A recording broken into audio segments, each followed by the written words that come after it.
ground state energy of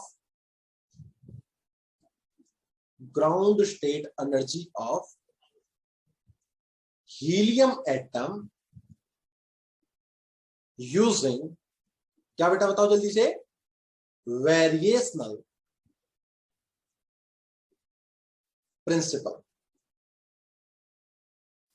variational principal के तहत helium की ग्राउंड स्टेट एनर्जी क्या आती है? याद करो, हमने पर्टर्बेशन थ्योरी के अनुसार भी ground state energy of helium निकाली थी, जो आपके असाइनमेंट के रूप में मैंने दी थी। तो अब हम वेरिएशन, और लेकिन मैंने एक बात बताई थी कि वो आपकी एग्जैक्ट नहीं आती, उसमें कुछ ना कुछ डिफरेंस आता है। आपकी जो एक्सपेरिमेंटल वैल्यू आती है और जो पर्टर्बेशन से जो वैल्यू आई है उसमें डिफरेंस है। तो उस डिफरेंस को कम करने के लिए, मतलब थोड़ा और एग्जैक्ट मूव करने के लिए, मैं वेरिएशनल प्रिंसिपल की हेल्प लेता हूं। तो स्टार्ट करते हैं। बेसिकली हीलियम एटम आपका क्या था बेटा? जैसे जिसको 2He4 से डिनोट किया जाता है। तो नंबर ऑफ प्रोटॉन्स की संख्या बता सकते हो बेटा? हाँ जी बताओ सुभाष। नंबर ऑफ प्रोटॉन अगर बात करूं मैं, number of proton is 2। Number of neutron की बात करो तो कितने बेटे? 2। क्योंकि ये जो ए होता है वो क्या होता है? Z plus number of neutron. और अगर मैं नंबर ऑफ इलेक्ट्रॉन की बात करूं, अगर कोई न्यूट्रल सिस्टम है तो जितने उसमें प्रोटॉन है उतने इसमें इलेक्ट्रॉन भी होंगे, तो number of electron is also 2। तो आप इस तरीके से रिप्लेस कर सकते हो कि ये आपके पास एक न्यूक्लियस है जिस पर चार्ज Ze रिस्पोज, और ये इलेक्ट्रॉन्स है। This is the first electron, this is the second electron, ठीक है। और ये आपका न्यूक्लियस है, सॉरी न्यूक्लियस है। और इसमें जो नंबर ऑफ प्रोटॉन है वो Z प्रेजेंट। क्योंकि मैं जर्नल केस निकालता हूं, मैं तो आपका क्या कहते हैं हीलियम लाइक एटम के लिए निकाल देता हूं, नॉट ओनली द हीलियम। तो बाद में जाके Z की वैल्यू को पुट करता हूं, ओके, स्टार्टिंग में नहीं करता। ये इस न्यूक्लियस से इस पहला इलेक्ट्रॉन और ये दूसरा इलेक्ट्रॉन, जो पहला इलेक्ट्रॉन है वो R1 डिस्टेंस पर है, दूसरा इलेक्ट्रॉन आपका R2 डिस्टेंस पर है, और ये इनके बीच का वेक्टर है, that is the R vector. तो मैंने शायद बताया था कि कितना आएगा बेटा, बताओ जल्दी से, R1 minus R2 vector. Clear बेटा? हाँ जी, समझ में आया इतना? बताओ बेटा। फिर मैंने बताया था कि हम एक हीलियम एटम को इस तरीके से समझ सकते हैं कि 2 हाइड्रोजन एटम, पर्टर्बेशन थ्योरी में खूब बताया, plus electron electron interaction, plus electron electron interaction. So अगर मैं इस हैमिल्टोनियन की बात करूं, this is the Hamiltonian of this system, Hamiltonian of helium atom. तो बेटा कितना आएगा बताओ? पहले हाइड्रोजन एटम के लिए क्या लिखवाया था बेटा मैंने? H cut square by 2 mu del 1 square, plus बेटा पहले हाइड्रोजन की पोटेंशियल एनर्जी की बात करूंगा तो minus Z square by R1। अरे बेटा ये लिखवाया था नहीं लिखवाया था, बताओ ना। Yes, sir. पहले हाइड्रोजन एटम का क्या है बेटा? आपका हैमिल्टोनियन है। This is the kinetic energy and this is the potential energy term. Similarly दूसरे हाइड्रोजन एटम की बात करूं तो minus H cut square by 2 mu del 2 square minus Z square by R2। और अगर मैं इलेक्ट्रॉन और इलेक्ट्रॉन की इंटरेक्शन की बात करूं तो E और E पे बेटा माइनस ही प्लस ही हो जाएगा। तो I think E square upon R1 minus R2 का मोड। आया था नहीं आया था बताओ? बताओ प्लीज। ये हम पर्टर्बेशन थ्योरी में भी निकाल के लेकर आए। अब इस हैमिल्टोनियन का हम यूज करेंगे इन फ्यूचर। किसमें यूज करेंगे? हम यूज करेंगे जब एक्सपेक्टेशन वेरिएशनल प्रिंसिपल में जब हम एक्सपेक्टेशन वैल्यू ऑफ एनर्जी निकालते हैं तो उसमें हमें हैमिल्टोनियन चाहिए होता है, तो इस हैमिल्टोनियन का हम यूज कर लेंगे। अब हम वेरिएशनल प्रिंसिपल के स्टेप्स पर आ जाते हैं और उस पर काम करना प्रारंभ करते हैं। तो स्टेप नंबर 1 क्या था बेटा स्टेप नंबर 1? बताओ बताओ बेटा, वेरिएशनल प्रिंसिपल का स्टेप नंबर 1 क्या था? हाँ जी, choose trial wave. we choose a trial wave function. We choose a trial wave function. अब बेटा ऑन द बेसिस ऑफ, मैंने एक बात और बताई थी, ऑन द बेसिस ऑफ क्या बेटा बताओ? Physical information. Yes, physical information of the system. Physical information of the system.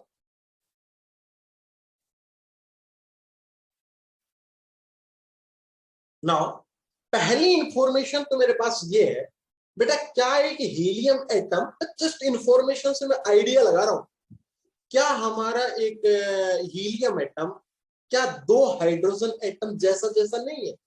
सिर्फ एक चीज एक्स्ट्रा है, उसमें इलेक्ट्रॉन इलेक्ट्रॉन इंटरेक्शन है, लेकिन क्या वो आपका दो हाइड्रोजन जैसा नहीं है बेटा? बताओ। हाँ, उसमें अलग जरूर है, लेकिन वो इलेक्ट्रॉन इलेक्ट्रॉन इंटरेक्शन है।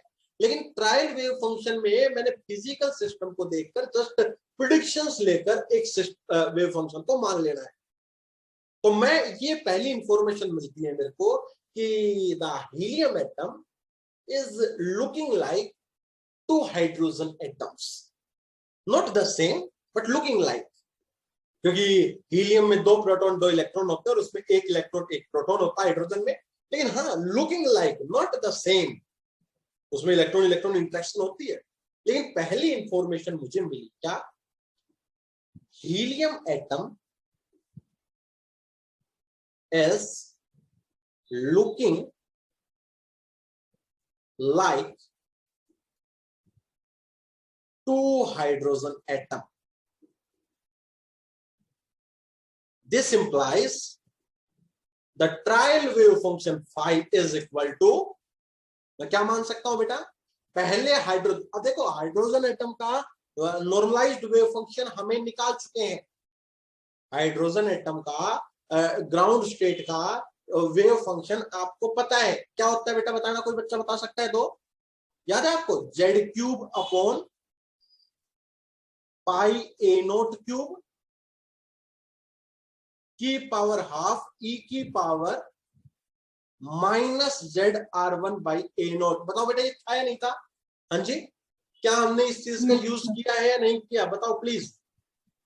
परटर्बेशन थ्योरी में हमने ग्राउंड स्टेट ऑफ आपका हाइड्रोजन एटम का वेव फंक्शन ये मानना था, और एक्चुअली पिछली थ्योरी के अनुसार भी ये आ रहा है। देखो अगर Z की वैल्यू को 1 कर दूंगा तो कितना आ रहा है?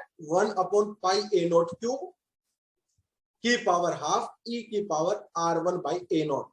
ये आता है? देखो मैं दिखा भी देता हूं आपको ये, जल्दी बताओ बेटा। हमारा अल्फा की वैल्यू 1 आई थी, तो देख लो 1 upon pi A note cube की पावर 1/2 E की power -R by A note. तो ये वेव फंक्शन आपका वहां से भी निकल के आ रहा है। तो हम जानते हैं क्या, हम लिखेंगे इसमें अच्छी तरीके से बेटा।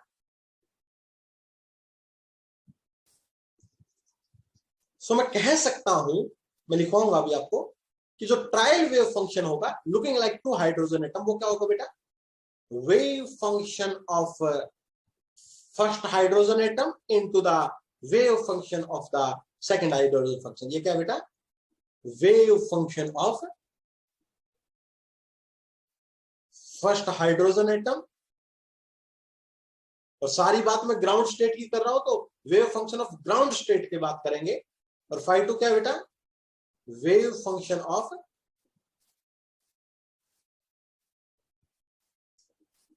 Second hydrogen atom. Now we know that the normalised, अब की बार मैं वो स्टेप पहले से नहीं करूंगा, तो स्टेप नंबर 2 है ना बेटा नॉर्मलाइजेशन करने का, वो स्टेप मैं बार बार नहीं करूंगा, वो मेरे को पता है। हाइड्रोजन एटम का मेरे को नॉर्मलाइज्ड वेव फंक्शन पता है, तो क्यों ना मैं नॉर्मलाइज्ड यूज कर लूं। तो we know that the normalised wave function of hydrogen atom is कितना? जेड क्यूब अपॉन पाई ए नोट क्यूब की पावर 1/2 e की power minus Z R by A naught, where A naught is the Bohr radius, जिसकी value कितनी होती है h cut square by M E square, ये value जिसकी होती है।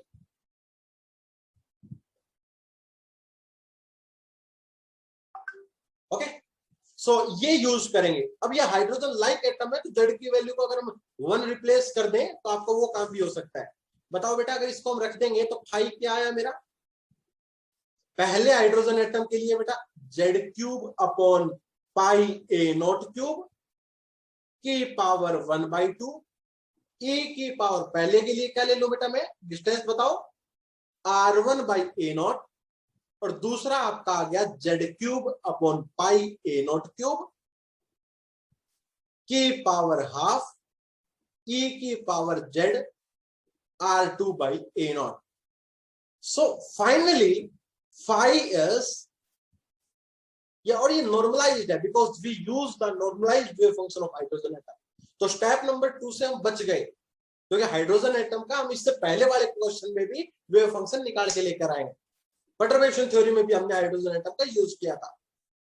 तो कितना हो गया बेटा, Z cube upon pi A not cube की पावर 1 e की पावर जेड, बेटा पावर क्या हो जाती है आपकी, ऐड हो जाती है जब मल्टीप्लीकेशन में हो एक्सपोनेंशियल। तो this is the trial wave function, ये हमें आइडिया लगा बेटा, this is the first information. अभी एग्जैक्ट नहीं पूछे हम, ये पहली इंफॉर्मेशन से मेरे को अंदाजा लगा कि the trial wave function is look like this, कि हीलियम एटम को मैं 2 हाइड्रोजन एटम जैसा मान सकता हूं।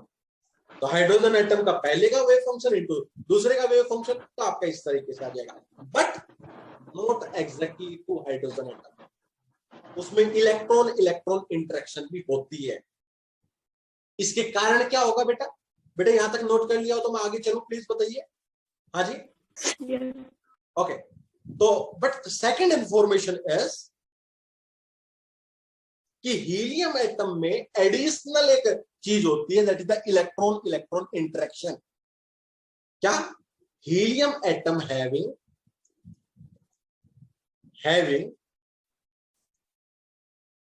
Electron electron interaction.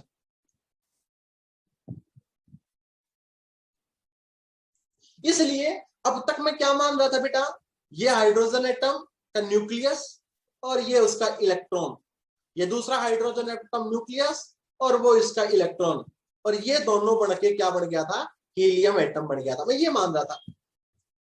लेकिन रियलिटी में अगर देखा जाए तो इलेक्ट्रॉन इलेक्ट्रॉन्स की आपस में क्या होती है बेटा, एक इंटरेक्शन होती है, दिस इंटरेक्शन।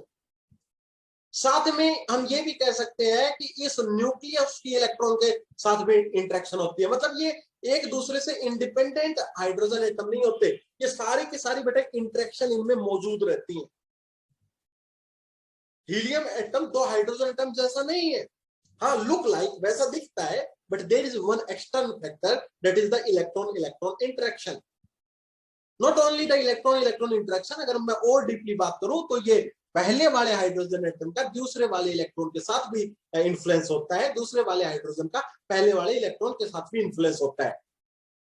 तो ये जो न्यूक्लियस है और जो ये इलेक्ट्रॉन्स हैं, these are not, we can say that the independent, ये इंडिपेंडेंट नहीं है, they are influenced by the field, ये आपस की फील्ड से इन्फ्लुएंस्ड है। तो लिख सकते हैं the electrons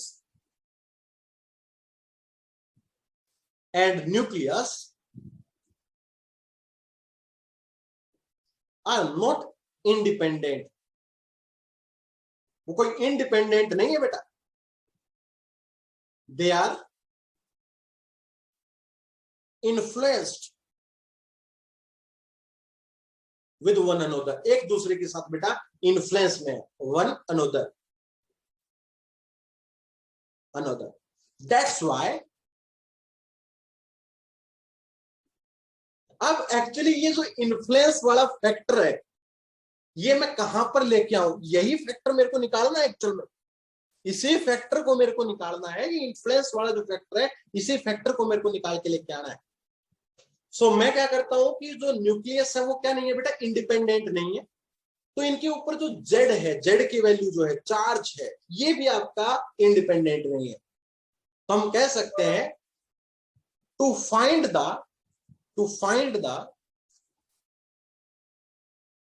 the influence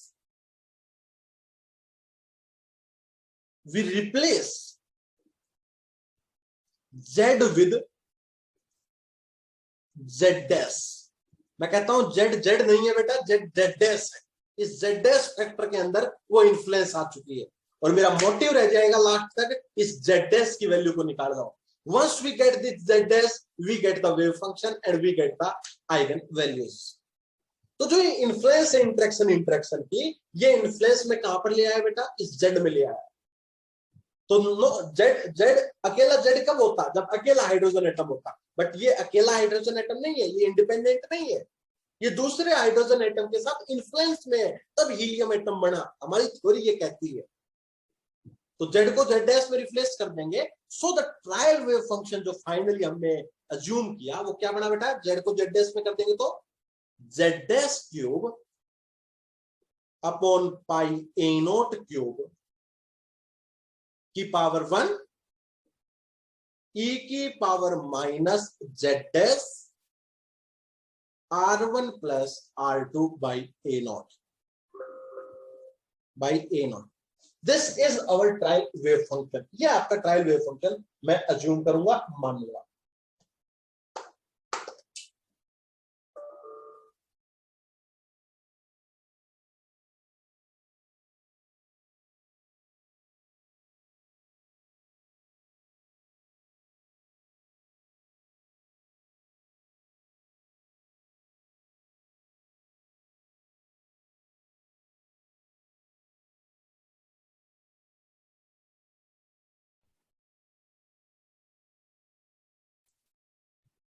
hello principal, तो लास्ट क्लास में मैंने बताया था कि हम हीलियम एटम की अगर ग्राउंड स्टेट एनर्जी निकालना चाहते हैं बाय वेरिएशनल मेथड, तो from step number one of variational principle कि हम एक ट्रायल वेव फंक्शन को चूज करेंगे। और आई थिंक आपने ट्रायल वेव फंक्शन जो है वो निकाल लिया था। दैट इज, बताओ बेटा, Z dash cube upon pi A not cube ई की power minus Z dash R1 plus R2 by A not. I think बेटा आपका फाइव जो ट्रायल वेव फंक्शन था वो यही निकल के आया था। हाँ जी बताओ प्लीज बेटा। Okay, Yes, sir. This trial wave function is already normalised. ये ट्रायल वेव फंक्शन आपका ऑलरेडी नॉर्मलाइज्ड है, क्योंकि मैंने स्टार्टिंग से जो मानने लगा तो ही मैंने नॉर्मलाइज मानने लगा था। तो ये स्टेप हमारा जो स्टेप नंबर सेकंड होता है कि हम ट्रायल वेव फंक्शन को नॉर्मलाइज करेंगे, वो स्टेप हम ऑलरेडी कर चुके हैं। नाउ स्टेप नंबर 3 मेरे बेटा क्या था, बताओ जल्दी से। Expectation value of this energy की हमें एक्सपेक्टेशन वैल्यू निकालनी है। और एनर्जी की एक्सपेक्टेशन वैल्यू कैसे निकालती है बेटा, बताओ। Sai star H Sai data, this is the expectation value in all space. Now इसके लिए बेटा मेरे को एच की जरूरत है। एच क्या होगा, नाउ मैंने बताया था कि the Hamiltonian of the helium atom can be expressed as, बताओ कैसे बेटा। पहले हाइड्रोजन एटम का Hamiltonian that is the del one square minus Z square by R1 minus H cut square by 2m del 2 square minus Z square by R2 plus बेटा E square upon R1 minus R2 का mod. I think बेटा Hamiltonian यही आया था, बताइए please. हाँ जी बताओ बेटा, इतना हमने कर चुके थे ना sir. Okay, now let's find the expectation value of energy. फॉर्मूले में पुट करते हैं और फॉर्मूले को थोड़ा आगे बढ़ाते हैं। अब बेटा मैं थोड़ा सा प्री स्टेप करके दिखाऊंगा आपको किस तरीके से। देखो बहुत आसानी से करेंगे, जस्ट वैल्यू पुट करनी है आपको। What is the value of 5 star? 5 star is Z dash pi upon A not, that is Z dash का क्यूब, पाई क्यूब, ई की power minus Z dash r1 plus r2 by a naught, and then the Hamiltonian. The Hamiltonian is minus h cut square by 2m. We can say that del 1 square minus ze by minus ze square by r1 minus h cut square by 2m del 2 का square minus z square by r2 plus e square r1 minus r2, and then phi star into e into phi. तो phi की value again z dash upon pi a naught e की power minus z dash r1 plus r2 by a naught d tau. और D tau को बेटा मैं अलग से लिख सकता हूं क्या, D tau 1 into D tau, because आपके पास R1 और R2 दो वेव फंक्शन है, तो ये जस्ट क्या हो गया बेटा, D tau 1 into D tau. बताओ, हाँ जी बेटा यहां तक क्लियर है? हाँ जी, अब थोड़ा सा हम इसको रीअरेंज करते हैं, खूबसूरती के साथ लेके आते हैं इस इक्वेशन को। देखिएगा बेटा, Z dash cube upon pi A not cube, दोनों इक्वेशन एक यहां से और एक यहां से, तो इसको मैं बाहर ले लेता हूं। तो Z dash cube upon pi A not cube का स्क्वायर,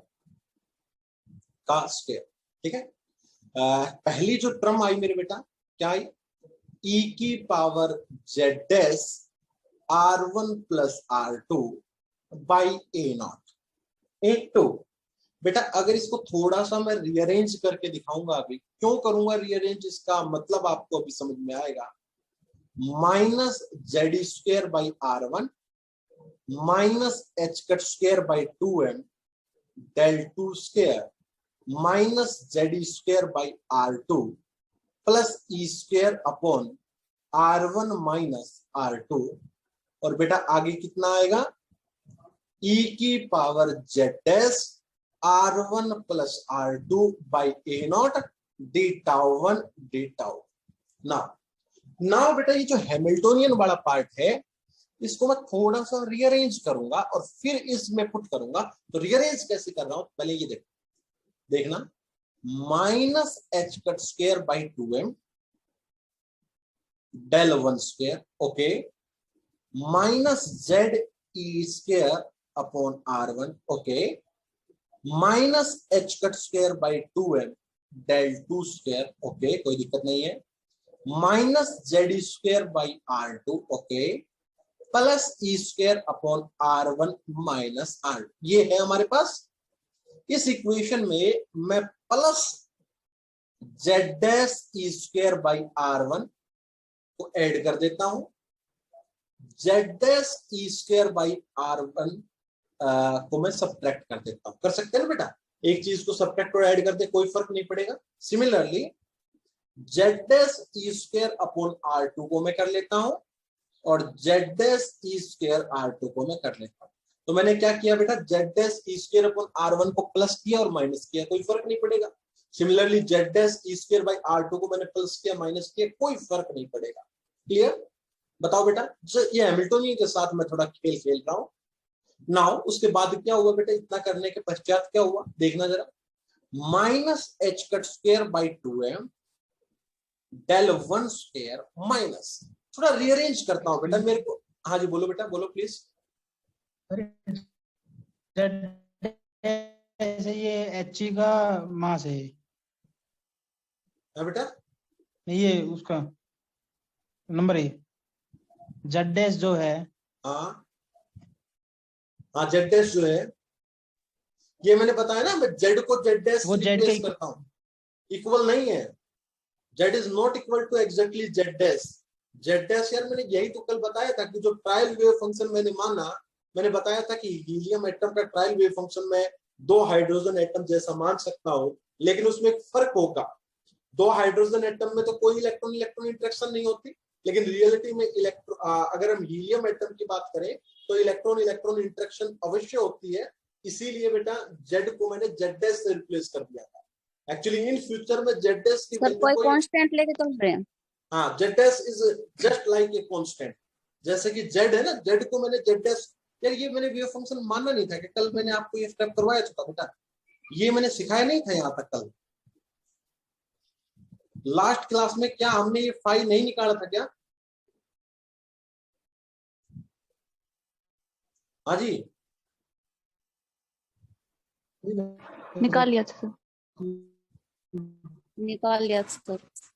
हाँ तो उसी से तो बेटा वही तो है। अब एक्चुअली मैं इसमें जो हैमिल्टोनियन हमारा आया वो ये आया था, जो मैंने स्टार्टिंग में आपको बताया था जब हीलियम एटम का लिखते हैं।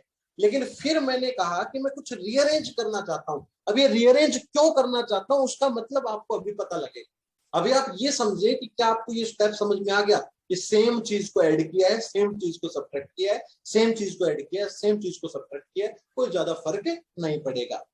तो अगर हम बात करें तो यहां मैं जेड डैश ई स्क्वायर अपॉन R1 वाली टर्म ले आता हूं, जेड वाली टर्म मैं बाद में लिख दूंगा, minus H cut square by 2m del 2 square minus Z dash E square upon R2।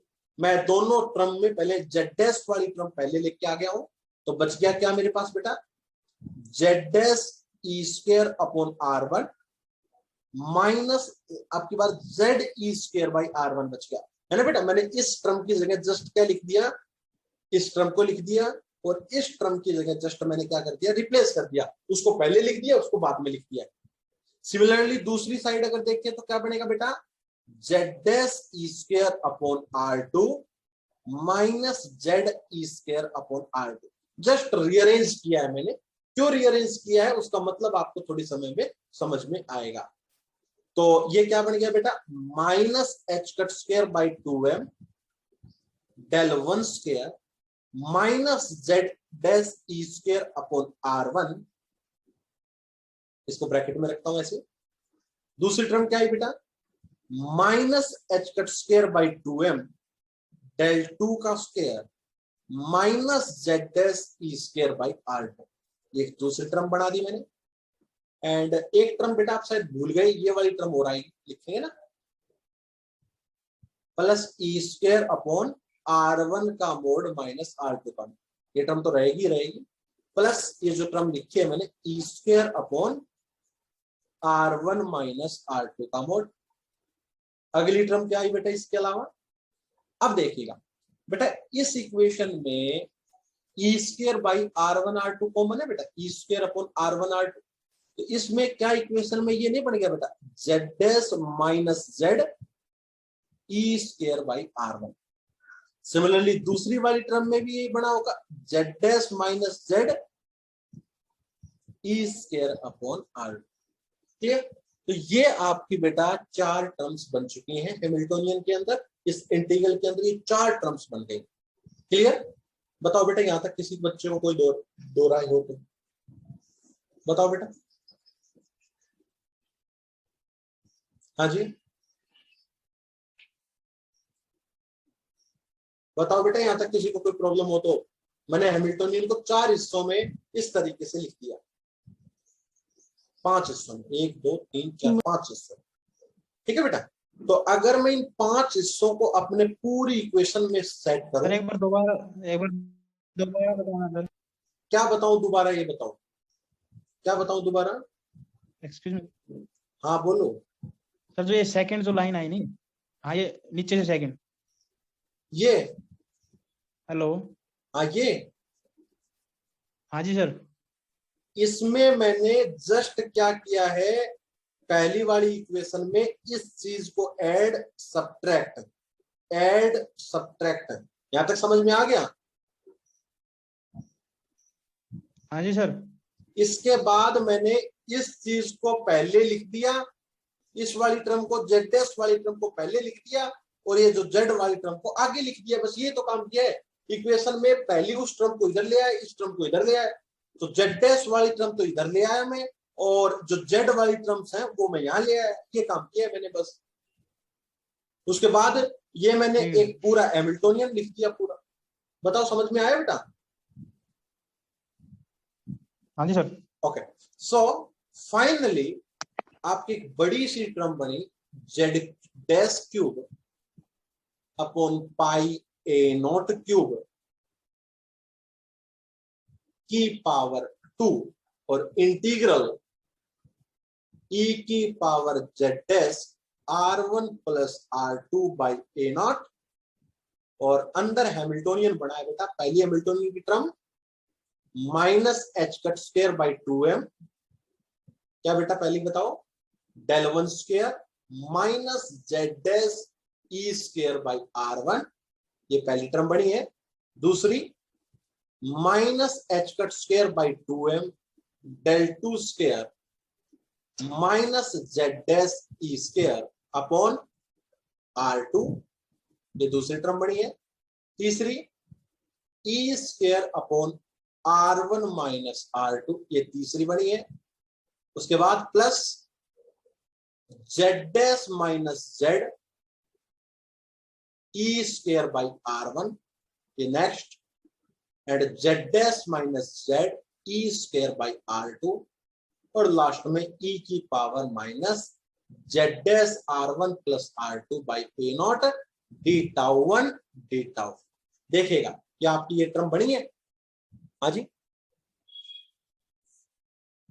बताइए प्लीज, बताइए बेटा। हाँ जी यस सर। सर। अब इसको मैं थोड़ा सा और तोड़ के लिखता हूं, Z dash cube upon pi ए नोट क्यूब का स्क्वायर e की power Z dash r1 plus r2 by A not minus H cut square by 2m del one square minus Z dash E square by r1 e की power Z dash r1 plus r2 by A not D tau 1 D tau. This is my first term plus the next term क्या बेटा, Z dash cube upon pi A not cube का square e की power Z dash r1 plus r2 by A not minus H cut square by 2m del two square minus Z dash E square by r2 e की power Z dash r1 plus r2 by a naught d tau 1 d tau 2. This is my second term plus z dash cube upon pi a naught cube, z dash cube upon pi a naught cube का square e की power z dash r1 plus r2 by 2 e square upon r1 minus r2 e की power 2 नहीं आएगा by a naught r1 plus r2 by a naught d tau 1 d tau. This is my third term. The fourth one, z dash cube upon pi a naught cube का square e की power z dash r1 plus r2 by A not, आगे क्या आएगा बेटा, third term क्या है, z dash minus z E square by r1 e की power z dash r1 plus r2 by A not D tau 1 D tau 2, and the last term plus z dash cube upon pi A not cube का square e की power z dash r1 plus r2 upon A naught into z dash minus z E square by r2 e की power z dash r1 r2 D tau 1 D tau 2। I think ये आपकी 5 terms आए। In terms को एक बार बहुत ध्यान से देखिएगा। This is my first term, this is first term, this is second term, आप भी ऐसे गोले लगा सकते हैं. This is third term, this is fourth term, and the last one is the fifth term. पांचों टर्मों को सोल्व करना है एंड देन फाइनली आपका आंसर आएगा. पहले यहां तक देखो आप पहुंचे या नहीं पहुंचे. The important thing about this topic is कि इस टॉपिक में आपको कुछ करना ही नहीं है, जस्ट द रीअरेंजमेंट्स. बताइए बेटा, चेक कीजिएगा क्या आपको यहां तक हुआ. कोई बच्चा पीछे ना छूटे प्लीज. सर लास्ट टर्म में नीचे ए नोट नहीं आएगा? ए नोट बिल्कुल आएगा बेटा, अंडरस्टूड है, बिल्कुल आएगा.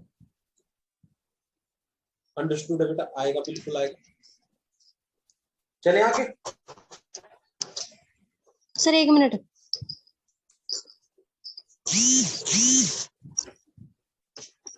हाँ सर कर लिया. सभी बच्चों ने नोट कर लिया बेटा? Yes sir. अब वन बाय वन हम एक एक फॉर्म की तरफ ध्यान देते हैं. चलो करते हैं स्टार्ट. यस, पहली टर्म. पहली टर्म को सोचते हैं. पहली टर्म क्या है? पहली टर्म क्या है बेटा बताना? Z dash cube upon pi A not cube का स्क्वायर. याद हो जाना चाहिए बेटा आपको, बिना मतलब देखे अपने आप सारी terms. Z dash R1 plus R2 by A not, और अंदर कितना है बेटा? Minus H cut square by 2m del 1 square minus Z dash E square upon R1 E की power Z dash R1 plus R2 by A not D tau 1 D tau 1. कोई बच्चा मेरे को बता सकता है एक्चुअली ये निकाल क्या रहे हैं हम? ये निकाल क्या रहे हैं एक्चुअली? आप ये बता सकते हो बेटा मेरे? बताओ सवाल. कोई बच्चा अगर ये बता सके कि हम ये क्या निकाल रहे हैं बेटा, ये क्या है? ये क्या है बताना? किसका है? मिल्टोनियन है बेटे. किसका है? हाइड्रोजन एटम का, एक सिंगल हाइड्रोजन एटम का. और ये e की power Z dash R1 by A not, ये भी क्या है बेटा? एक, अगर मैं इसको थोड़ा सा और अच्छे से सिंप्लीफाई करके लिखूं, आप देखना बेटा, फील करना इस चीज को. मैं ऐसे लिखूं, Z dash cube upon pi A not cube की पावर 1/2. आप ये बताना मैं ऐसे लिख सकता हूं या नहीं लिख सकता? e की power Z dash R1 by A not. मैं एक खोल के दिखा देता हूं, अच्छे से खूबसूरत लगेगा आपको ये result. Minus H cut square by 2m del 1 square minus Z dash E square by R1 Z dash cube upon pi A not cube की पावर 1/2 e की power Z dash R1 by A not D tau 1. साथ में Z dash cube pi A not cube की power 1/2 e की power Z dash. अब की बात R2 वाली टर्म लिख देता हूं बेटा मैं, e की power Z R2 by A not. ठीक है, सॉरी थोड़ा सा. Z dash cube pi upon A not cube e की power Z dash R2 by A not, and जिसको मैं डीटा 1 लिख देता हूं. क्या लिखा मैंने? क्या किया मैंने? सर क्या कर दिया आपने? मैंने कुछ नहीं किया. मैंने e की power minus Z1 R1 plus R2 को मैंने दो हिस्सों में तोड़ दिया. e की power Z dash R1 by A not, e की power Z dash R2 by A not. ठीक है, तो R2 वाली टर्म्स तो मैंने एक साइड लिख ली और 1 वाली टर्म मैंने एक साइड लिख ली. बस मैंने इतना काम किया. अब आप मेरे को छोटी छोटी बातें बताएंगे सिर्फ, क्या कि ये क्या है बताना बेटा. What is this? This is the Hamiltonian of hydrogen atom. बताओ बेटा है या नहीं है प्लीज? हाँ जी, अरे बोलो ना. हाँ जी सर. ये क्या है? हाँ जी सर. ये क्या है? तो बच्चा बता सकता है ये क्या है? Z dash cube upon pi A not cube है बेटा. हाँ 5. क्या कह सकते? Wave function. किसका? किसका? हाइड्रोजन एटम का। देखो R1 involve is hydrogen hydrogen atom atom है और वो भी ग्राउंड स्टेट का, है ना बेटा। ये क्या है, ग्राउंड स्टेट वेव फंक्शन हाँ जी सर, या eigen ground function of hydrogen atom. Similarly ये भी आपका eigen function of hydrogen atom है। तो ये क्या बन गया बेटा, एक आइडेंटिटी क्या बन गई है कि wave function into the Hamiltonian into the wave function. तो क्या ये एक्सपेक्टेशन वैल्यू ऑफ एनर्जी का फार्मूला नहीं बन गया? बताओ। हाँ जी, क्या ये वाली जो टर्म है बेटा, ये वाला किस चीज का फार्मूला बना यार? एक्सपेक्टेशन वैल्यू ऑफ एनर्जी का फार्मूला क्या होता है? यही तो होता है 5 स्टार H इंटू 5। समझे नहीं समझे बेटा? तो आप बताइए हाइड्रोजन एटम की ग्राउंड स्टेट की क्या सर होती है वहाँ बेटा? 1/2 पावर हो रहा है कि कहां पर सर? वहाँ पे ऊपर। हाँ यहाँ आप पे। बताओ, ये लास्ट डी आप बताओ। टाउ 2 आएगा ना, हैं? लास्ट में डी टाउ 2। जी टाउ 2। Okay okay. सो बताइए बेटा, ये चीज क्या बनी जो मैंने ये रेड पेन से अलॉट कर रखी है, ये क्या बनी आपकी? This is the expectation value of hydrogen atom in the ground state. अब बताना वो वैल्यू कितनी होती है बेटा ग्राउंड स्टेट की? आपको पता है, मैंने डिफाइन कर रखी है। कितनी होती है बेटा? Minus EH Z square. बेटा, जेड स्क्वायर नहीं, देखो जेड डैश है सभी, तो क्या आएगा बेटा? Z dash square. क्या मेरी बात समझ में आई बेटा मैं क्या कह रहा हूं? अब शायद आपको थोड़ा सा आभास हुआ हो कि क्यों मैं यहां पर जेड डैश लेकर आया, ताकि मैं ये एक्सपेक्टेशन वैल्यू ऑफ एनर्जी का डायरेक्ट फार्मूला यूज कर सकूं। क्या मेरी बात आपको बेटा समझ में आ रही है मैं क्या कह रहा हूं? हाँ जी बताओ प्लीज। तो ये जो रेड वाली चीज है, ये क्या रिप्रेजेंट कर रही है? Eigen value of hydrogen atom. और जो कितनी होती है बेटा? Minus EH into Z dash का स्क्वायर होती है। यही तो होती है बेटा हाइड्रोजन एटम की ग्राउंड स्टेट एनर्जी, जहां पर EH की वैल्यू कितनी होती है? E square by 2A0। अरे बेटा करा था नहीं करा था? बताओ जल्दी बताओ। सर वीडियो पॉज हो रही है। हेलो, अब आ रही है बेटा आवाज? हाँ जी सर। Okay yes sir. हाँ जी सर। ओके बेटा। तो बेटा ये होती है नहीं होती? Minus EH Z dash square. बताओ बेटा ये टर्म होती है नहीं होती?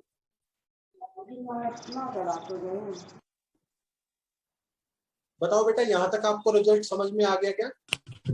Yes sir. हाँ जी सर। चलो अब एक बच्चा मेरे को ये और बता दे उमेश, ये क्या कर रहा हूं?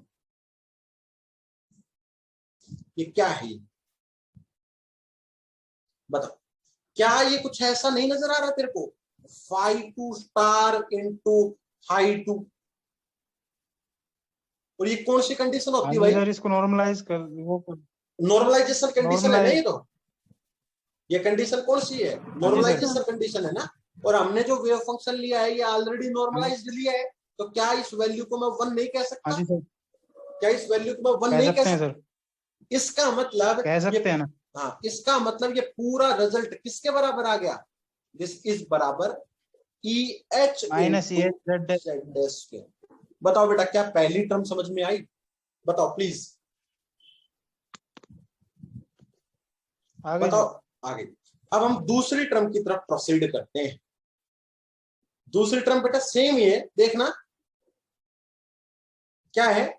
Z dash cube upon pi ए नोट का क्यूब का स्क्वायर E की power Z dash R1 plus R2 by A not. आगे कितना है बेटा बताओ जल्दी से, आगे कितना है? Minus H cut square by 2M del 2 square minus Z dash E square upon R2 E की power Z dash R1 plus R2 by A not D tau 1 D tau. तो क्या ये भी पिछली वाली जैसी टर्म नहीं बन गई? चलो खोल के बता देता हूं। Z dash cube upon pi ए नोट क्यूब की पावर 1/2 ई की power Z dash R1 by A not, R1 का नहीं है अब की बार कोई भी चक्कर, कोई नहीं, R2 का है अब की बार, z dash cube upon pi A not cube की पावर 1/2 ई की power Z dash R1 by A not D tau 1। और दूसरा integration z dash cube upon pi A not cube की पावर 1/2 ई की power Z dash R1 by A not, और क्या बचेगा अंदर, minus H cut square by 2m del 2 का square minus Z dash E square upon R2 Z dash cube pi A not cube की power 1/2 ई की power Z dash R2 by A not D tau 2। यहां भी 2 आएगा। देखना बेटा क्या यही टर्म बनेगी, थोड़ा मैंने रीअरेंज किया है बस, बताओ प्लीज, बताओ बेटा। हाँ जी सर, बन गई। ये टर्म कितनी उमेश, ये किसके बराबर, 1 1, वेरी गुड, नॉर्मलाइजेशन कंडीशन। और ये किसके बराबर भाई, minus E H cut by, नहीं माइनस ई एच कट, क्या बोल रहा हूँ मैं, माइनस ई एच जेड डैश स्क्वायर।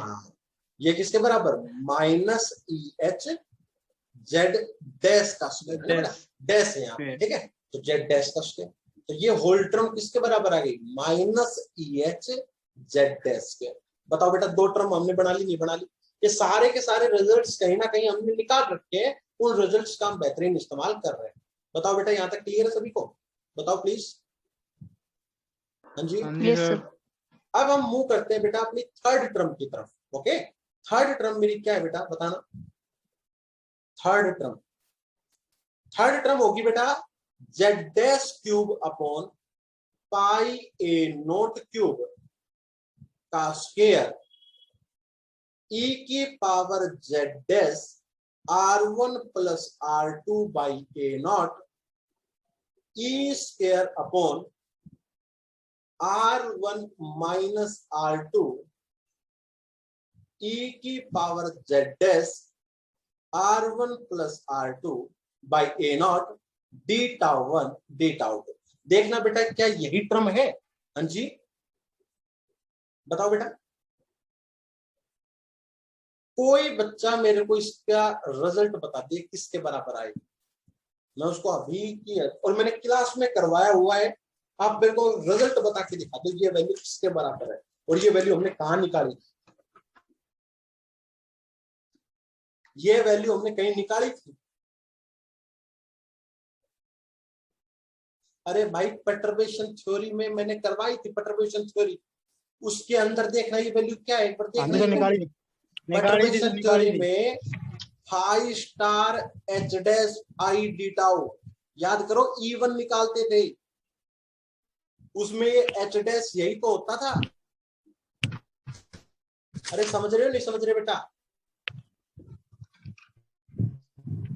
ये हमने सारा का सारा काम इस इक्वेशन को याद करो लीजेंड्री इक्वेशन यूज करके, और फिर हमने इस इक्वेशन को निकाला था। अगर आपको इस इक्वेशन का पूरा सॉल्यूशन चाहिए तो परटर्बेशन थ्योरी में आपने किया हुआ है, याद करो E1 आपने यही तो निकाला था, phi star H dash phi D tau, बस सिर्फ वहां शायद एक फर्क होगा, इस जेड डैश की जगह जेड होगा, बाकी रिजल्ट सारा सेम था। बताओ बेटा था या नहीं था, हाँ जी बताओ बेटा।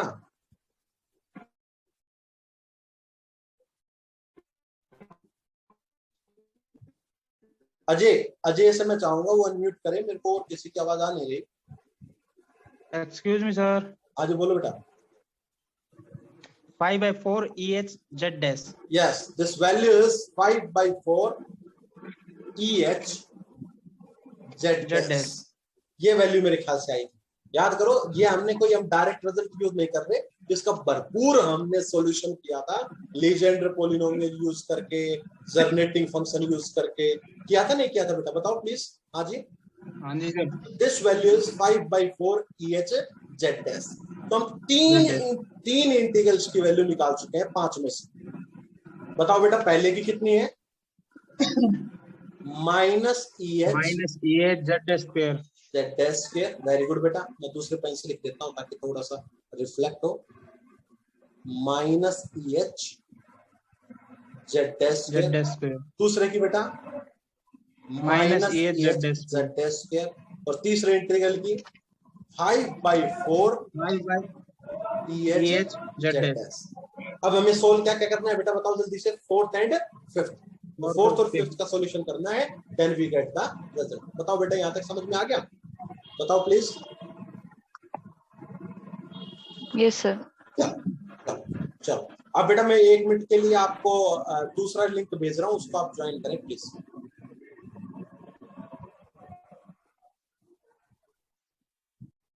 ओके, अब हम फोर्थ इक्वेशन जो हमने बनाई थी उसका सॉल्यूशन निकालने की कोशिश करते हैं। फोर्थ इक्वेशन बेटा मेरे ख्याल से ये थी, देखो, Z dash cube upon pi A not cube का स्क्वायर ई की power Z dash R1 plus R2 by A naught z dash minus Z की स्क्वायर अपॉन R1। देखना बेटा ये वैल्यू थी क्या, R1 इंटू ई की power Z dash R1 plus R2 by A not D tau 1 D tau. देखना बेटा ये वैल्यू थी क्या, प्लीज चेक इट। हाँ जी, यस सर। थोड़ा सा खूबसूरत तरीके से लिखते हैं। इस Z dash minus Z E square को मैं बाहर ले लेता हूं, ई स्क्वायर को बाहर ले लेता हूं, ले लो कोई दिक्कत नहीं है। और R1 वाली टर्म एक साइड लिख लेता हूं बेटा, ई की पावर माइनस Z1 R1 वाली एक साइड लिख लेता हूं, R2 वाली एक साइड लिख लेता हूं। R1 by A naught into 1 by R1 into e की power Z1 R1 by A not D tau 1। और बेटा R2 वाली एक साइड लिख लेता हूं, Z dash R2 by A naught e की पावर जेड डैश। इसको और लिखो बेटा, इसको जो इसका कोफिशिएंट है इनको और लिख लेता हूं, क्या, z dash cube upon pi A not cube की पावर हाफ ई की power Z dash R2 by A naught z dash cube pi A not cube ई की power Z dash R2 by A not D tau. और बेटा एक half half तो यहाँ use हो गई, एक पावर बच गई ना बेटा अभी। हाँ जी, उसको मैं इसके साथ लिख लेता हूं, Z dash cube pi A not cube. देखो बेटा क्या ऐसा ही बना, प्लीज बताइए मेरे को। हाँ जी, मैंने R1 की पावर को अलग लिख लिया, R2 की पावर के साथ अलग लिख लिया। बताओ बेटा प्लीज, सॉल्यूशन ऐसा बना नहीं बना? हाँ जी sir. Now this value is, बताओ बेटा ये किसके बराबर है? बताओ बेटा ये वैल्यू किसके बराबर है? 1। ये वाली जो चीज है ये किसके बराबर है बेटा? 1 के बराबर है। अरे नॉर्मलाइजेशन कांस्टेंट तो बेटा 5 स्टार इंटू 5 डी टाउ क्या होता है? नॉर्मलाइजेशन होता है। तो जस्ट मुझे ये सोल्व करना है। चलो बेटा सोल्व करते हैं, कोई दिक्कत नहीं। सोल्व करते हैं कैसे? Z dash cube upon pi A not cube, साथ रखता हूं काम आएगा फ्यूचर में, Z dash minus Z E square integral. बेटा बताओ ई की power minus Z dash R1 E की power minus Z dash R1 ये क्या बन गया बेटा? ई की power 2 Z dash R1 by A not. और बेटा डी टाउ 1 कितना होता है बताना बेटा?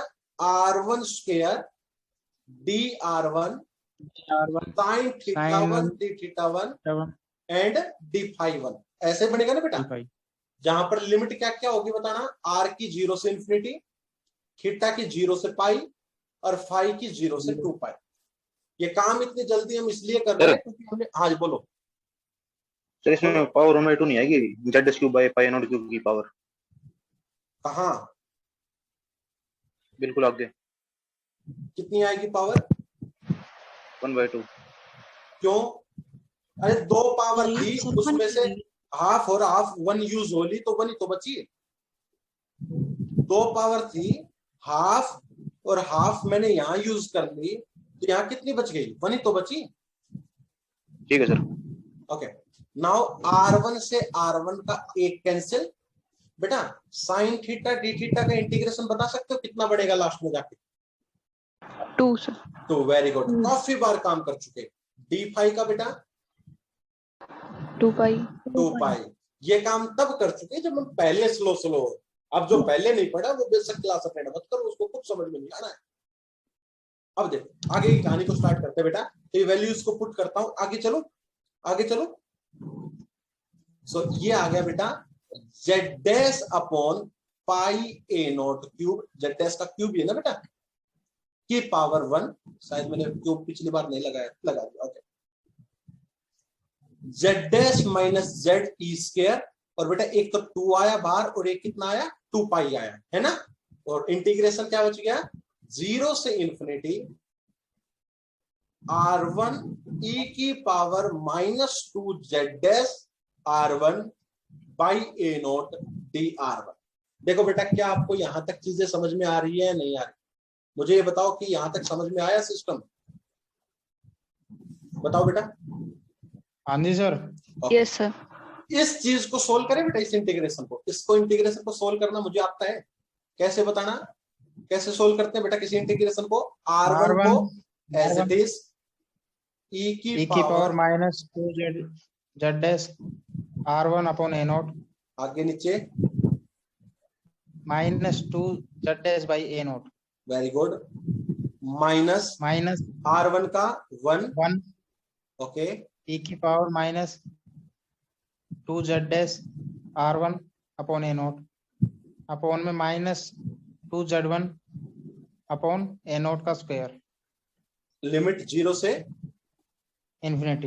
इन्फिनिटी। जब इन्फिनिटी लिमिट पुट करेंगे तो बेटा 0 बढ़ जाएगा क्योंकि सब e की पावर माइनस इन्फिनिटी, e की पावर माइनस इन्फिनिटी 0। जब मैं 0 पुट करूंगा तो फर्स्ट टर्म 0 बढ़ जाएगी। हाँ जी, 0 पुट करते हैं फर्स्ट टर्म तो माइनस क्या बचेगा बेटा बताना? A naught by 2 Z dash का whole square. Minus A naught by कितना बेटा? 2 जेड डैश का होल स्क्वायर। ये माइनस कट जाएगा सर, माइनस का स्क्वायर होगा तो नहीं बेटा, माइनस का स्क्वायर तो होगा, लेकिन मैं कह रहा हूँ ये माइनस वो है upper limit minus lower limit वाला। नहीं, एक माइनस रहेगा ना तो माइनस में आएगी वैल्यू। माइनस में कैसे आएगी भाई? देखो ना, ये चीज मैंने इन्फिनिटी लिमिट की तो 0 माइनस, फिर मैंने जब लिमिट लगाया 0 तो पहली टर्म तो बनी 0 माइनस, ये ऐसे है बेटा, यार रहेगा यार ये माइनस, देखो ना ऐसे। हाँ जी सर, ठीक है आगे। ये ऐसे है 0 माइनस दिस रदर, तो बेटा माइनस माइनस मेरे ख्याल से प्लस हो गया और ये चीज आ गई a naught square by 2 Z dash का स्क्वायर, सॉरी 4 जेड डैश का स्क्वायर। देखो बेटा क्या ये टर्म आई? हाँ जी सर। पुट करो z dash cube pi A note cube z dash minus Z E square 2 into 2 pi into a naught square upon 4 z dash square. देखो बेटा कटता है उसको काटो, कितना आता है वो बताओ। स्क्वायर से क्यूब वाला कट गया, पाई से पाई कट गया, ए नोट से इसका स्क्वायर कट गया। मेरे ख्याल से बेटा जो सोल होके वैल्यू आती है कितनी आती है बताओ यार? हाँ जी बताओ बेटा। बेटा एक और चीज देखो बेटा, 2 दूनी 4 है ना, 4 भी कट गया।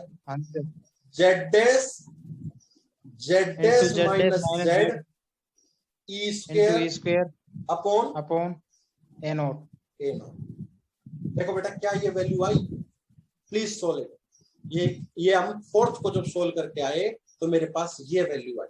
देखो बेटा प्लीज देखिएगा क्या आपकी ये वैल्यू आई है किसी बच्चे की? हाँ जी सर आ गई। अब ये बताओ फिफ्थ की वैल्यू कैसे निकालोगे? फोर्थ की तो निकाल ली, फिफ्थ की वैल्यू कितनी आएगी? जो बच्चा सबसे जल्दी जवाब देगा उसको मैं 1 करोड़ रुपए इनाम दूंगा।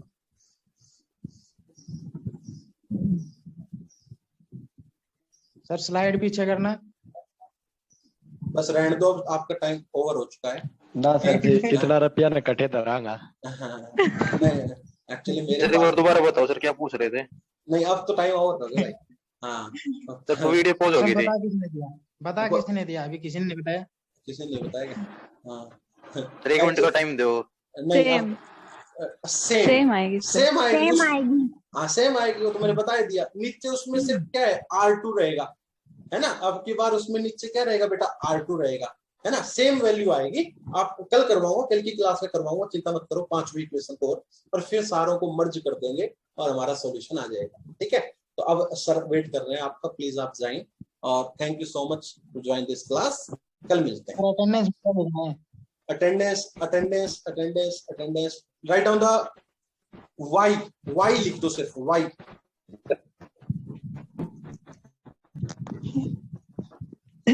और लीव करके सर की क्लास ज्वाइन कर लो, ताकि उनको ये लग जाए कि आने लग गए। Yes sir.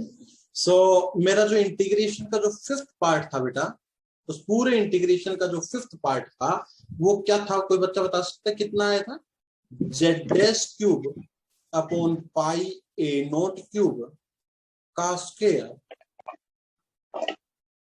e की power minus z' r1 plus r2 by 2, sorry a0 z' minus z e square by r2 था शायद नीचे, है ना। e की power z' r1 plus r2 a0 d tau 1 d tau. यही था क्या? वो इंटीग्रेशन बताइए प्लीज। हाँ जी बेटा। Yes sir. तो इस इंटीग्रेशन को थोड़ा सा और अच्छे से रूप दूं तो देखना, z' अपॉन पाई a0³। बेटा प्लीज म्यूट कर लो, मैं पूछूं तो समय म्यूट किया करो, वरना म्यूट कर लो। e की power z' r2 by a0 1 by r2 e की पावर, बाहर कुछ कॉमन आ गया क्या? z' माइनस z इंटू ई स्क्वायर। ये शायद आप इंटीग्रल बेटा कर चुके हो, तो इसको मैं थोड़ा सा जल्दी ले रहा हूं। इसका आंसर तो आपको शायद पता होगा कितना आएगा, d टाउ 2। और बच गया वो, क्या बच गया बेटा? z' पाई a0³ की पावर 1 बाई 2 e की power z' r1 by a0 z' upon pi a0³ की पावर 1 बाई 2 e की power z' r1 by a0 d tau 1। बेटा एक बात बताओ, इस इंटीग्रल की वैल्यू कितनी होगी? हाँ जी, कल खूब करवाया था बेटा इस टाइप की बातें मैंने। इस इंटीग्रल की वैल्यू बताओ बेटा जल्दी, कितनी होगी? 1 क्योंकि बेटा नॉर्मलाइजेशन कंडीशन बन गई ना, ये तो high star into 5 into D tau, तो नॉर्मलाइजेशन कंडीशन बन गई। तो क्या आ गया बेटा आपका? Simply z' upon pi a0³ और बेटा z' माइनस z इंटू ई स्क्वायर और 1 बाई r2 e की power minus z' r2 by a0, शायद 2 हो आएगा, 2z' इंटू डी टाउ 2। बेटा डी टाउ 2 को हम क्या लिख सकते हैं बताओ? r2 square dr2 sine D theta 2 and D phi 2। और आपका जो इंटीग्रेशन है ये भी 3 पार्ट में बढ़ जाएगा। r की लिमिट 0 से इंफिनिटी, थीटा की 0 से पाई और फाई की 0 से 2 पाई। बेटा मैंने कल इन कामों को करवा दिया था, आप प्लीज उस चीज को कनेक्ट कीजिए। क्लास में पहले पढ़ के आया करो थोड़ा सा, कल मैंने क्या करवाया था। बताओ बेटा साइन डी थीटा का इंटीग्रेशन सोल्व करोगे कितना बनेगा? कोई एक बच्चा अनम्यूट करके बताओ बेटा। हाँ जी 2। और बेटा डी फाई का इंटीग्रेशन सोल्व करोगे तो कितना? 2 पाई। तो ये चीज भी बाहर आ जाएगी, z' upon pi a0³ z' minus z E square into 2 into 2 pi and the limits are 0 से इंफिनिटी। एक r2 से एक r2 कट गया तो सिंपली r2 e की power minus 2z' r2 by a0 into D r2। अब इस integration को सोल्व करने का समय, okay, z' upon pi a0³ और क्या बचा था बेटा, Z dash minus Z E square 0 से इंफिनिटी, क्या बचा था बेटा लास्ट में बताना मेरे को, R2 e की पावर, थोड़ा सा मैं एक बार थोड़ा सा इसको दोबारा लिखता हूं बेटा, लास्ट स्टेप देखना बेटा, यही था क्या, z dash minus Z E square 2 and 2 पाई और इंटीग्रेशन 0 से इंफिनिटी R2 e की power -2 Z dash R2 by A not D R2। देखना बेटा यही इंटीग्रेशन था क्या प्लीज? हाँ जी, यस सर। ओके। नाउ इस इंटीग्रेशन को सोल्व करते हैं बेटा अच्छे से, हालांकि हमने इस इंटीग्रेशन को सेम कल भी सोल्व किया था, चलो आज फिर सोल्व कर लेते हैं। रोल नंबर 7 अनम्यूट करेगा, only roll number 7। Roll number 7। Yes sir. हाँ बेटा, नाम क्या है? यस नाम क्या बेटा? कुलदीप। कुलदीप आपसे Yes, चलो आप एक बार म्यूट कर लो, आपसे मैंने पहले भी क्वेश्चन कर लिया था, आप म्यूट कर लो, कोई दिक्कत नहीं। Roll number 24। Roll number 24। Yes sir. Okay, क्या नाम है बेटा? अंजलि। अंजलि। और बच्चे सारे म्यूट कर लें, सिर्फ अंजलि अनम्यूट करेगी। बेटा इस इंटीग्रेशन को सोल्व करना है तो बताओ क्या तरीका है? R2 को बोलो जल्दी जल्दी बेटा। R2 as it is okay e की power -2 z dash R2 by a naught okay upon okay upon 2 z dash -2 z dash upon a naught very good. Next term बेटा minus minus, very good. R2 का R2 1 हो जाएगा okay और e की power -2 z dash R2 by a naught okay और -2 z dash upon a naught का whole square हो जाएगा sir. Okay. Limit limit 0 to infinity okay. Infinity जब लिमिट पुट करते हैं तो कितना रिजल्ट आता है बेटा इसका, बताओ? 0 0, very good. Upper limit minus lower limit. Lower limit में बेटा ये जो 0 पुट करते हो फर्स्ट टर्म में तो कितना बढ़ जाएगा? 0। हाँ जी बेटा, यस सर। माइनस, और सेकंड टर्म का कितना आ जाएगा बेटा? ए नोट बाई 2 जेड डैश का स्क्वायर, है ना बेटा? ऐसा ही रहेगा ना? सर तो शायद आंसर आ गया बेटा ए नोट का स्क्वायर अपॉन 4 जेड डैश का स्क्वायर, राइट बेटा? इस वैल्यू को अगर मैं यहाँ पर रखूंगा तो बताना कितना आ रहा है बेटा? Z dash cube upon pi ए नोट क्यूब। बेटा सेम मैंने कल करवाया था, लेकिन कोई दिक्कत नहीं, मतलब दोबारा करवा देते हैं, कोई दिक्कत नहीं होती है। 2 into 2 pi into a note square upon 4 z dash square. बेटा जो कट रहा है उसको काट दो प्लीज, और जो बच गया वो मेरे को बता दो क्या क्या बचा है। बताओ बेटा क्या बचा?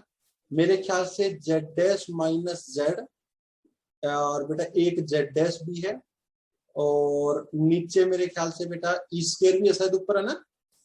और नीचे ए नोट। देखो बेटा यही वैल्यू मिली है क्या? Z dash minus Z E square by A note. देखो बेटा प्लीज। हाँ जी सर। Okay, very good. तो बेटा पांचों इंटीग्रेशन के पार्ट आपके सोल्व हो चुके हैं। अब इन पांचों को हम रखते हैं उस इंटीग्रेशन में जहां हमने कहानी की शुरुआत की थी।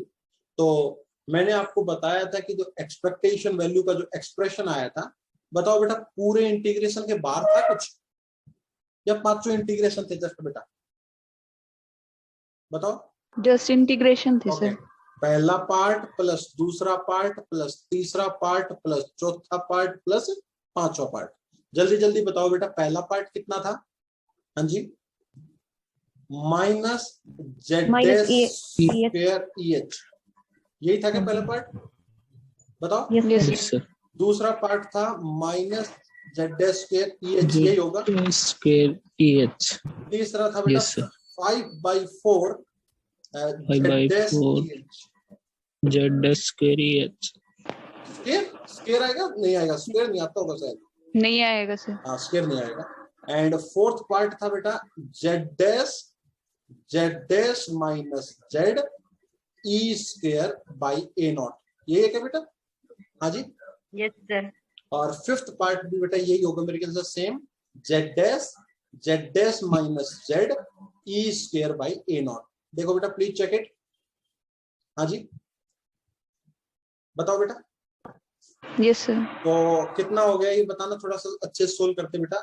-2 z' square EH plus 5/4 z' EH plus 2 time z' minus z E square by A0, E square by A0। अब बेटा आपको शायद EH की वैल्यू पता हो मेरे ख्याल से। EH की वैल्यू कितनी होती थी बेटा बताओगे कोई? EH की वैल्यू E स्क्वायर 13.6 नहीं, वो तो थी E स्क्वायर की फॉर्म में बताओ बेटा। E square by 2m not नहीं E स्क्वायर बाई 2 2A0 है ना। 2m तो मैं उस फॉर्म में बनाना चाहता हूँ इसको, तो मैं 2 से तो डिवाइड कर देता हूँ और 2 से मैं मल्टीप्लाई कर देता हूँ ताकि मेरी E स्क्वायर बाई 2A0 की फॉर्म में बन जाए। तो क्या आ गया बेटा result finally? -2 z' EH plus 5/4 z' EH plus बेटा 4 टाइम z' माइनस z, और बेटा ये आ गया आपका EH। देखिए जरा expectation value of energy sir, ये आई या नहीं आई, बताओ कोई सर गलती फर्स्ट है? टर्म स्क्वायर आएगा z' का। हाँ बिल्कुल, फर्स्ट टर्म में बिल्कुल स्क्वायर आएगा बेटा, z' स्क्वायर आएगा। आपकी बात को मैं सुनिश्चित करता हूँ, z' का स्क्वायर आएगा। और बताओ बेटा, और कोई टर्म में कोई कुछ छूट ना गया हो, बस ये देख लो है बेटा, बताओ सही है क्या? तो ये हमारा स्टेप नंबर कौन सा था बेटा बताओ? थर्ड स्टेप था जिसमें हम एक्सपेक्टेशन वैल्यू ऑफ एनर्जी निकालते थे। अब बताओ बेटा फोर्थ स्टेप क्या होता है? कोई बच्चा बताएगा फोर्थ स्टेप क्या होता है बेटा? सुभाष बताओ, इससे अगला स्टेप क्या होता है वेरिएशनल प्रिंसिपल में? Minimise sir minimise the EH। Yes. तो let's step number fourth, minimize expectation value of energy for finding z'। तो हम E को किसके रेस्पेक्ट में डेरिवेटिव कर देंगे बेटा? z' के रेस्पेक्ट में डेरिवेटिव कर देंगे, और ये चीज हम निकाल के ले आएंगे। और मिनिमा की कंडीशन क्या है बेटा? इसको इक्वल टू कितना कर दूं लास्ट में? 0 कर। तो जल्दी से बताओ मेरे को थोड़ा सा सोल्व करके ये कितना बना।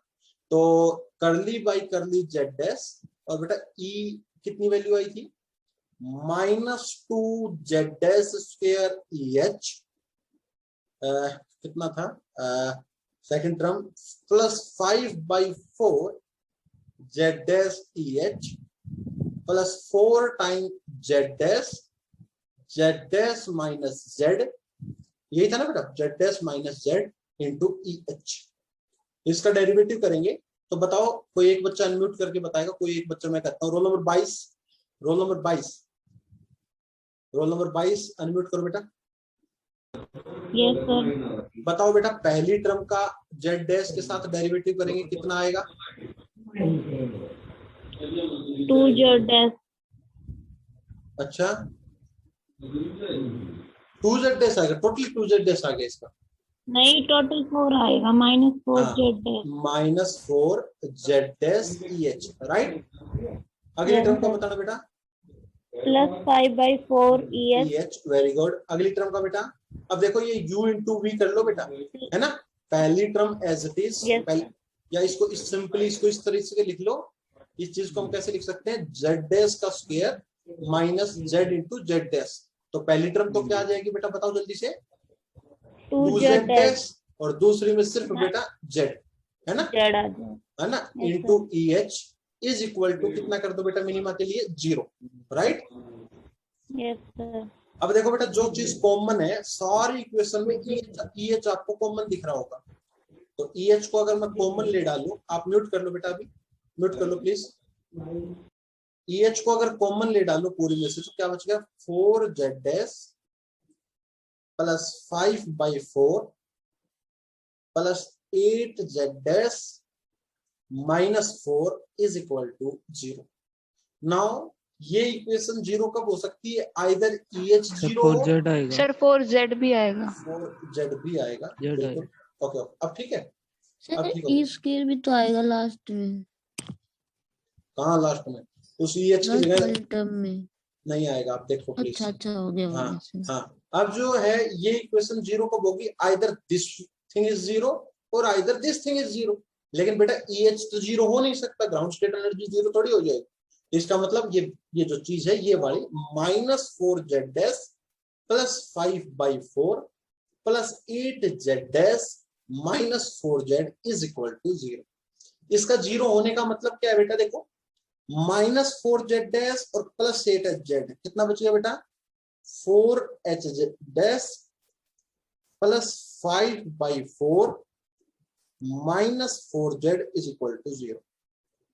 4z is equal to 5/4, sorry उल्टा लिख दिया मैंने, 5/4 नहीं, that is the 4z -5/4। देखो बेटा ऐसा ही आता है क्या आज। और अगर मैं z डैश की वैल्यू निकालूं तो simply z -5/16। Please check it बेटा, क्या ऐसा ही कुछ आता है?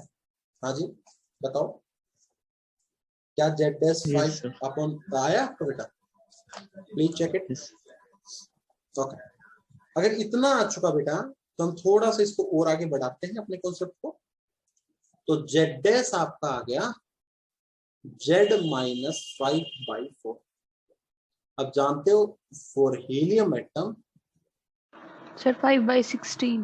5/16 फॉर हीलियम एटम z की वैल्यू आपकी कितनी होती है बेटा, 2। तो आपका z डैश आ गया 2 - 5/16। करना बेटा एक बार, 2 - 5/16, 16 दूनी 32, 32 - 5/16 करना बेटा, 16. है बेटा। आप इसको एक बार पूरे को सोल्व करो, 27/16। 27 हाँ मेरे को आप प्लीज पॉइंट्स में आंसर बताओ बेटा कितना आया। 27/16 करके बताओ कितना बना। 1.68। वेरी गुड बेटा, 1.68। थोड़ा और आगे चले जाओ बेटा, एक डिजिट जाना चाहते हो तो 7.5। 7.5। ओके कोई नहीं, 7.5 7.6 जो भी है वो आगे। सो हीलियम एटम के लिए वैसे तो बेटा z की वैल्यू 2 होती है, लेकिन आप देख रहे हो z डैश की वैल्यू कितनी आ गई बेटा, 2 से कम आ गई ना, कितनी 1.6875 वैल्यू आपकी आ चुकी है। अब जरा हम अगला स्टेप क्या होता था बेटा हमारा, स्टेप नंबर 5 बताना, नेक्स्ट स्टेप बताना बेटा कि हमें जो put the value.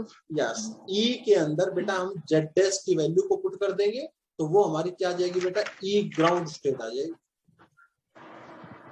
E ground state आ जाएगी। अब पुट डायरेक्ट मत करना, थोड़ा सा काम कर लेते हैं उसके बाद करना। तो E का एक्सप्रेशन कितना आया था बेटा बताओ जल्दी से आपका, मेरे ख्याल से E का जो एक्सप्रेशन आपका आया था बेटा वो कितना आया था बताओ सोल्व करके। हाँ जी, 2z dash -2z² okay EH EH plus 5/4 plus 5/4 z dash EH -4 z dash minus या plus, minus sir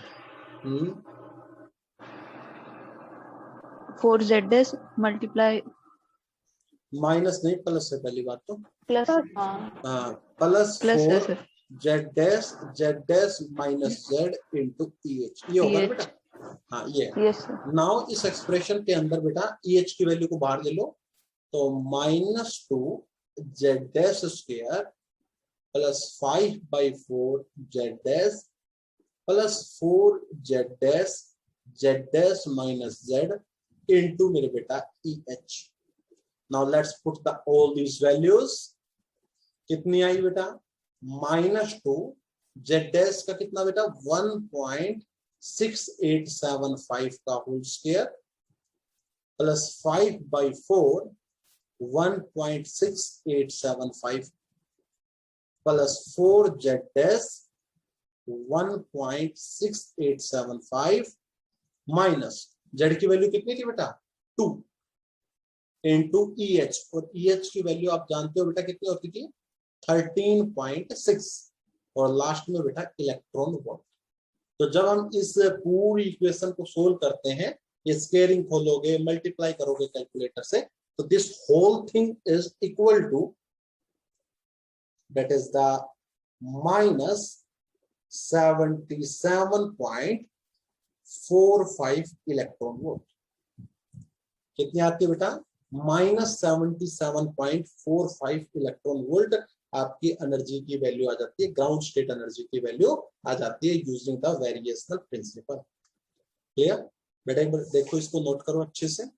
just calculation से आपका फाइनल आंसर आ गया माइनस 77.45 इलेक्ट्रॉन वोल्ट। क्लियर बेटा? सही।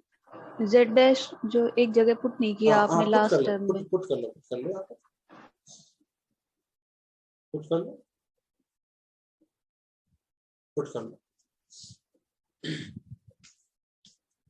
So we get final, the value is minus 77.45 electron volt. Clear बेटा? हाँ जी। तो आपको मैंने शायद परटर्बेशन थ्योरी के अंदर भी ये काम करवाया था, तो एक बार आप मेरे को एक चीज बताओगे? According to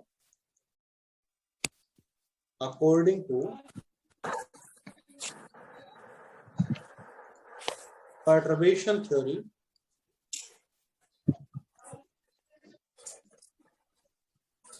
ground state energy of a helium atom कितनी आई थी बेटा, बताओगे? perturbation theory के अनुसार माइनस 74.8। माइनस 74 पॉइंट कितना बेटा? 8 सर। 8 electron volt. और according to experiment minus 79 electron volt. Minus 79 है ना बेटा electron volt. But according to आपका किसके बेटा? Variational principal,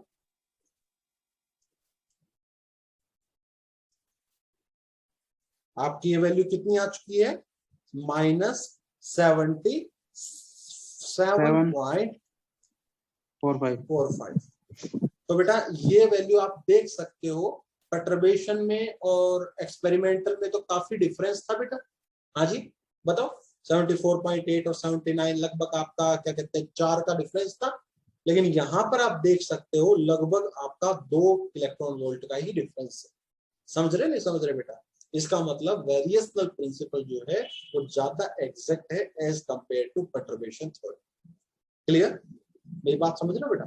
the difference between the experimental value and the calculated from the variational principle have very small difference. It means variational principle is more exact as compared to perturbation theory. बताओ बेटा ये बात clear हुई या नहीं हुई? हाँ जी yes sir. तो ये आपका एक पूरा बेटा और कॉन्सेप्ट तैयार हो चुका है, पूरा बन चुका है क्वेश्चन कि हीलियम एटम की ग्राउंड स्टेट एनर्जी को आप कैलकुलेट करो यूजिंग द वेरिएशनल